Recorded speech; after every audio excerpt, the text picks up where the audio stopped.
Lovelings, it's me, Allison Gray. I'm a writer and musician who focuses on metaphysics, manifestation, magic, that sort of thing. Today I want to tell you about my real life glitch in the Matrix story. I experienced a glitch in reality in the desert of Arizona. I've got my Desert Vibes shirt on, and with that, we're ready. So here we go.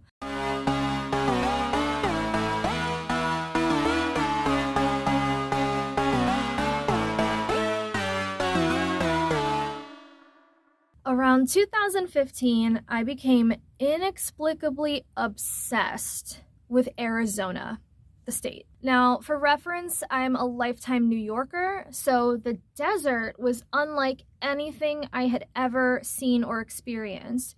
So there was this beauty to these pictures of the desert where I couldn't stop looking. I couldn't stop Googling Arizona, collecting pictures of the desert. And I had no real way to get there. I was really struggling with money at the time. But I guess the passion with which I meditated and visualized the desert kind of acted as an incidental manifestation. So by way of a bunch of synchronicities and perfectly timed incidents that it would take me an hour to explain, I ended up being able to take a trip to Arizona for free with a friend named Christina. So I didn't have my driver's license at the time, meaning Christina was the one who agreed to drive us around everywhere on this 10-day trip. So we stayed in her mom's house in a southern part of Arizona, really close to the border. And then on the first day of this 10-day trip, we decided to go to Tucson. So we went to the Desert Museum in Tucson. Beautiful. And then on our way back to her mom's house, we decided to drive through the mountain park. And as we were driving, we passed by many different mountains, which some of them were mountains, some of them were more like hills. And again, that's important for later in the story. They call them mountains, but they're really just big hills. As we were driving past this one mountain, I looked out the window and I felt a really strong pull towards a particular mountain. I remember thinking that this mountain had like a grandfatherly energy and that I wanted to get out and go talk to the mountain. I didn't say this out loud though. I wasn't sure how open-minded Christina was to that kind of spiritual stuff, or if she would think it was weird that I was feeling pulled to a mountain that felt like a grandfather.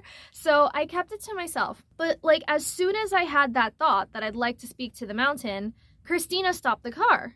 She pulled over close to the mountain and said, "I just feel like we should get out here and walk." Completely unprovoked. I never told her that I had actually really wanted to stop there at that moment. So that was interesting. So we both got out of the car, and again, no one is around. So let me try to explain to you how this landscape looked, because it's really important to understanding the story. You basically have all this flat desert land. It's just like flat, sandy land, and all these different varieties of cacti. So like cactus tree formations, and then cactus bushes, and just different kinds of cacti all over the flatlands. And then all this flatland is like surrounding a mountain in the middle of it. And again, the mountain is more like a really big hill, also covered in cacti. So remember, flatland, mountain. So we got out of the car, and because no one was around and it was bright outside, we both felt comfortable going in our own separate directions. And the landscape was such that everything was in shouting distance. So if for whatever reason I got too far away from Christina, she'd still be able to call me. She went towards the mountain and I went through the flatlands. So as I'm going through the flatlands, I'm surrounded by cacti, all these different kinds. And by the way, I'm wearing a coat because we went in the winter and the weather was like in the 50s, so it was actually relatively chilly for a desert. So I'm walking, and as I'm walking, just kind of aimlessly, I don't have an agenda, I'm just kind of curious about the landscape, I start to feel these little energetic nudges, like, now go this way, now go this way, go this way. And I wouldn't say I actually heard whispers, but it did feel like some external force was nudging me to go in this direction, and that direction, and that direction. I just kind of obeyed, which, knowing what I know now, I would not do. I was pretty naive. I hadn't yet really had my awakening and I didn't understand how spirits worked and that sort of thing. So everything I was doing in this story was pretty naive, and I don't recommend that you do this. I'm walking, I'm following the impulses, I'm going where they tell me to go, this way and that way, and as I'm following them, curiously, I end up in a really thickly cactied? What am I trying to say? The foliage, would you call cacti foliage?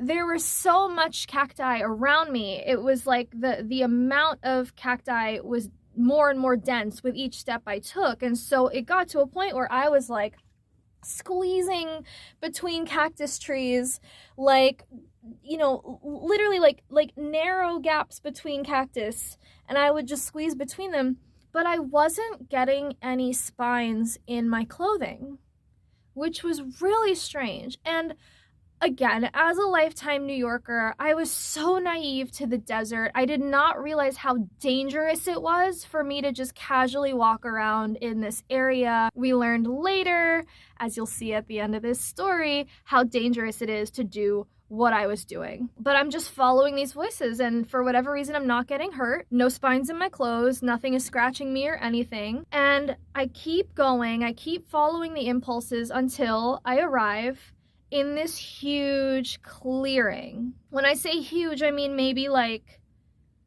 a 20-foot radius, huge clearing of just sand and almost like this ring of cacti around it. And then in the middle of this clearing are 3 distinct black objects. The first one is a broken black umbrella. The second one is an open, empty black suitcase. And the third one is a broken black 90s television box. Those 3 things were in the middle of this clearing that I had been guided to by like the desert spirits. I stand there not really knowing what to make of it. The thought crossed my mind that maybe this was like a shooting practice area, because Arizona's big on their guns and people do go out into the middle of the desert to practice shooting things. That was one thought that crossed my mind, and it is possible that that's all this was. But another thought crossed my mind that I had been led here by something or a collection of somethings, like desert spirits, who trusted me and were trying to show me something, because they knew I was sensitive and they knew that I would be able to perceive what it was that they were showing me. But before I even had a chance to really comprehend the gravity of that or even try to understand what I was looking at, suddenly Christina called me. She was like, "Hey, you've got to come see this." So because Christina was the one driving us around all day and would be the driver for the rest of the trip, and I didn't really know her that well, I felt rude about saying no. Like, in that moment, I just knew in my better judgment that if I went to her and I left this scene behind, that I would be disrespecting whoever guided me here. I just knew that I was not supposed to turn around and leave, because it would be perceived as disrespectful to the desert spirits who were trusting me with this. But I felt so weirdly guilty about being like her guest on this trip and didn't want to stand her up, basically. So I reluctantly turned to go towards the mountain to find what it was she wanted me to look at. So again, flat land. I go from like here to the mountain, and like she's about, well, again, a hill. So she is about here on the hill. Literally, I just turned and went in a straight line to her. And you know what she wanted to show me? A cactus. A cactus. In the middle of this landscape full of them, for whatever reason, she decided to interrupt what I was doing to show me a saguaro cactus, which looked like all the other saguaro cacti on this huge landscape. There was nothing remarkable about it, nothing special. I don't know what compelled her to do that at that moment. But once I reached her and she showed me the cactus, I had this sinking feeling in my gut like, oh my God, I've made a huge mistake. It almost felt like I realized I had been tested to see if I would lose focus when I was being shown something important by the spirits, and I failed the test. And I knew there would be consequences. Like, all of this registered very quickly in that moment. Like, I got this sense, like, I messed up. I just tried to be polite about it, and I was like, oh, haha, that's really cool, thanks. Hey, you want to come see what I was looking at over there? It was really cool. Again, I was being cryptic because I didn't know how open-minded she might be. And she was like, okay, sure, let's go. So then I turned directly to the direction I had just come from. There was no confusion about where I had just come from. I had walked in a straight line, okay? So we're halfway up this hill, and from this vantage point, we can see the entire flatlands. Everything is out in the open. Everything's so visible and clear. There's no obstructions. You can see everything. So from there, I turn around to face where I had just come from, and that huge clearing should have been perfectly visible. But it wasn't. It was gone. It was completely gone. I stood there with so much confusion. I was like thinking to myself, like, where did it go? Where did it go? And I'm looking everywhere, and I don't see this massive clearing with the 3 standout black objects that I had just seen a few seconds ago. So my heart's racing. I'm like, oh no, now I really messed up. Like, I don't know how to explain it, but I somehow knew that something was mad at me now. And something felt betrayed by the fact that I turned my back on it. And I couldn't express any of this to Christina. Again, I don't really know her. I don't know if she's spiritual, like if she'll get what I'm saying. So all of this is going on internally. All I can manage to say to her is like, oh, weird, I don't see it anymore. And then she, not realizing the gravity of the situation to me, was like, oh, okay, let's go somewhere else then. So she turned around and started walking in a different direction. I had a split second to register that if I followed her, something very bad would happen. But that's not enough time to make a decision or figure out how to say, hey, actually, I don't want to follow you. So I just turned and started following her, and within 1 second, the bad thing happened. As soon as I began following after her, I stepped on a cactus. A cholla cactus, which I didn't know anything about. Now I do, because when you get initiated by a cholla cactus, it's not an experience you can forget. What a cholla cactus is it's like this bulb, this hollow bulb covered in spines, and each spine has a little barb on the end, and it's such a dry plant that it is attracted to moisture, even the moisture of human skin. As soon as there's moisture around, it'll gravitate towards that moisture, hook into it, and start sinking more deeply into it. It's like the devil invented the cholla cactus. It is like a torture device. So I stepped on this little cholla bulb that I didn't see there. It went straight through the side of my sneaker, hooked into the bottom of my foot, and started sinking even more deeply in. So there's a cactus in my foot. I start screaming bloody murder. Christina sees what happened. She kind of laughs, again, we don't know how cacti work. We're new to the desert. This is all weird to us. So I'm screaming. She's like, oh, it's just a cactus.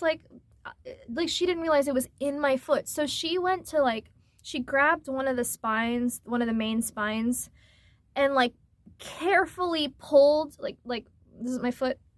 She carefully pulls and manages to extract the whole thing, but as soon as she does that, it turns around and grips onto her hand. Literally, the spines go into the under nail of her thumb.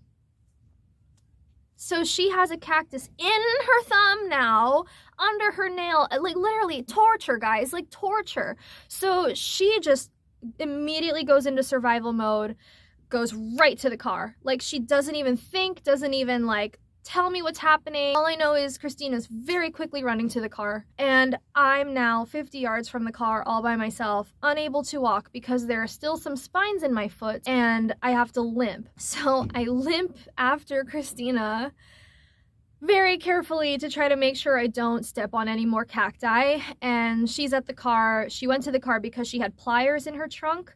So she was trying to figure out how to use these big pliers to get these little spines out of her nail. So then she gave me the pliers, and I had to very carefully pull cactus spines out of her fingernail. Yeah, so she was screaming and crying, I was screaming and crying, it was a big thing, and then we got some hydrogen peroxide, cleaned off our wounds, and you know, we laughed about it afterwards. But like, what is so spooky to me is that when I had been faithfully trusting and following the spirit voices who were telling me which direction to walk in, the cacti weren't hurting me at all. I was literally walking in between cactus trees and not even getting pricked or poked or anything. Nothing was touching me, basically. It felt almost like I was invincible. And then as soon as I turned around and stopped following the voices and made them feel disrespected, suddenly here comes a cactus under my foot and it just punishes me. And then we had to leave the desert entirely. We went straight home after that. I know that there's a lot of interpretation I'm overlaying onto this story, but when it comes to spiritual matters like this, like, I have learned, now that I have much more experience in this realm, that when you have a hunch or an inkling or instinct about something, usually that instinct is your intuition. And so when I got the sense that I was being guided and I was being trusted with something, I shouldn't have ignored that sense. I shouldn't have been so blasé about ending the experience on a whim. As a matter of fact, I have come to believe that the hostility of the desert in Tucson, Arizona, because Tucson actually has the highest concentration of venomous animals and dangerous plants in the entire United States, I have come to deduce intuitively that the hostility of the desert is protecting something. There are secrets, there are hidden histories in the desert that only the worthy get to see. And if you prove yourself to be unworthy by like disrespecting the land, the desert is going to punish you. But all those same harmful animals and plants, if you are respectful, they don't harm you. They are sort of like guardians of the land. They are the keepers of the desert's holy secrets. Maybe one day I will be worthy of finding out what exactly those secrets are, but until then, I've just got this cool glitch story to tell you. Basically, something was shown to me and then disappeared from reality as soon as I was deemed not worthy of knowing what it was. So yeah, that's my glitch story. Thanks for listening. I've got plenty more paranormal stories of that nature. I do intend to tell them all on this channel over time, so please subscribe and tell me what kind of stories you'd like to hear. Ghost stories, manifestation stories, magic stories, that kind of thing. And yeah, that's it. Thank you for listening. Oh, and bonus contemplation. I've been on this tip of perceiving reality as a dream to be interpreted. So the things you encounter in your day-to-day life can be interpreted like the symbols in a dream. So when I think back on this memory of what I was shown in the desert before it disappeared, I wonder what the meaning of those 3 black objects was. So if this was a dream, and if I dreamed of a broken umbrella, an empty suitcase, and a broken television, what would that mean? I guess the broken umbrella would mean I have no protection from the elements. The empty suitcase would mean I can't take anything with me. I'm making this journey alone. And then the broken television would mean I have no means of knowing what's going on in the outside world or in the mainstream world. I am about to enter this journey with no contact with the outside world. So as far as symbolic messages go, that's a fairly ominous message to give a journeyer. You know, here you go on your journey, no protection, you don't get to take anything with you, and you don't get to contact anyone from the outside world. Good luck. I don't know, how would you guys interpret those 3 black objects? I'm curious.